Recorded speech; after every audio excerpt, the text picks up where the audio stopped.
So if you're watching this video, I'd highly encourage you to watch video number 1 and video number 2 because this video is based on the last two videos. And in it, I'm talking about how to price, how to figure out pricing for yourself, how to work on your pricing as your business evolves.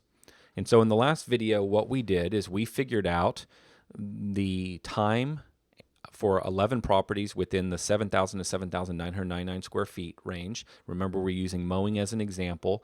And we determined that our price, based on how we're performing right now, or better said, based on hitting our target of $40 per man hour, the price needs to be $29.17 to mow properties within this range.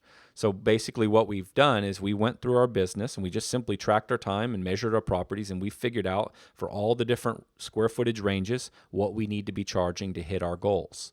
And we could do this for every service: fertilization, weed control, lawn mowing, aeration, all the different service types. So then what we do is we basically build out our pricing.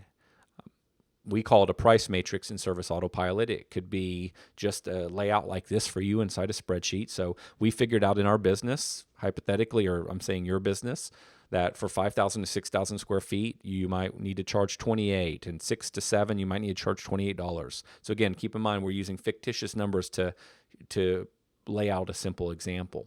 So you would just simply lay out something like this for the different services at different square footage ranges, and then when you go out and you measure the property with a measuring wheel, or you go online and you measure it with satellite imagery or pictorial imagery, you can literally look at the square footage, look at your spreadsheet, or if you use Service Autopilot will figure it out for you based on the price matrix, and it will give you a price. And it really simplifies pricing, and it also helps ensure that you're always pricing your properties to achieve your target man-hour rate.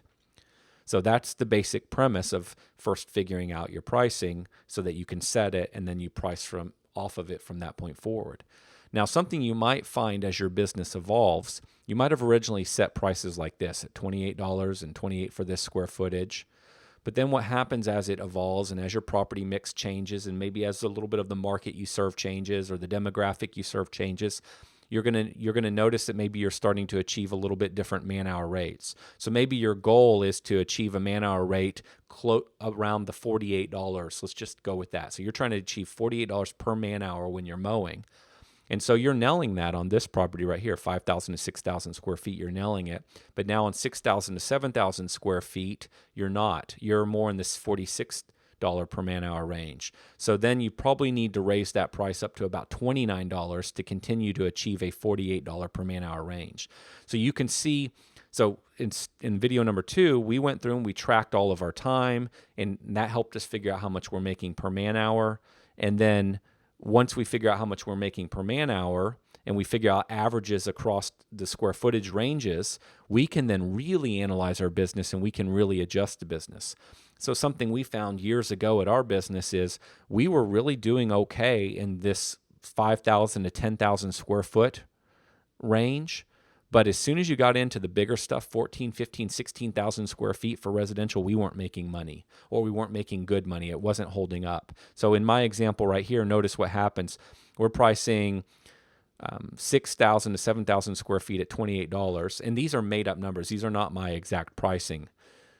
And it would be totally different for you in your market. But in my example, notice that 6,000 to 7,000 square feet is priced at $28. We're pricing 15 to 16,000 square feet at $32. But what's happening on those properties based on how long they're taking us, we're only making $37 per man hour. Our target in my example was 48. So notice how far we're underperforming. So that what that would tell me as the owner of the business is that we either need to stop doing properties like this, or we need to figure out how to be more efficient. Maybe we need to construct a route that has bigger equipment on it so that we can get through this type of property faster, and we basically group all of those properties into one crew and get through them faster. You got to watch out on the backside, though. You could drive up your non-billable time, and you might get your per man-hour time.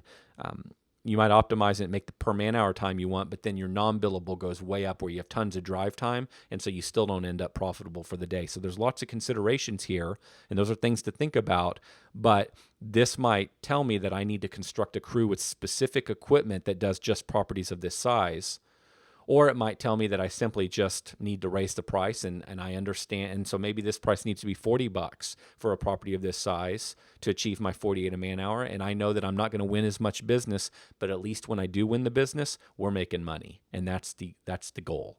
And so the point of this screen here is to show you two things. Once you figure out your average pricing by square footage, you then take that and you set that for each of the square footage ranges.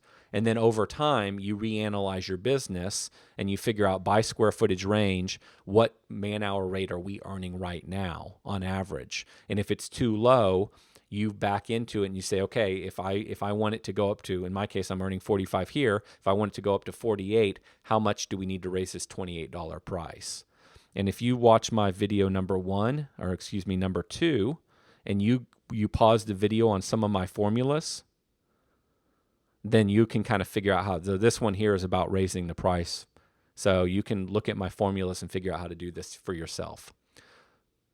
So I hope that makes sense. If you have questions about this, post them in the comments section. And what I'll do is I will, based on the comments, potentially record additional videos on this topic.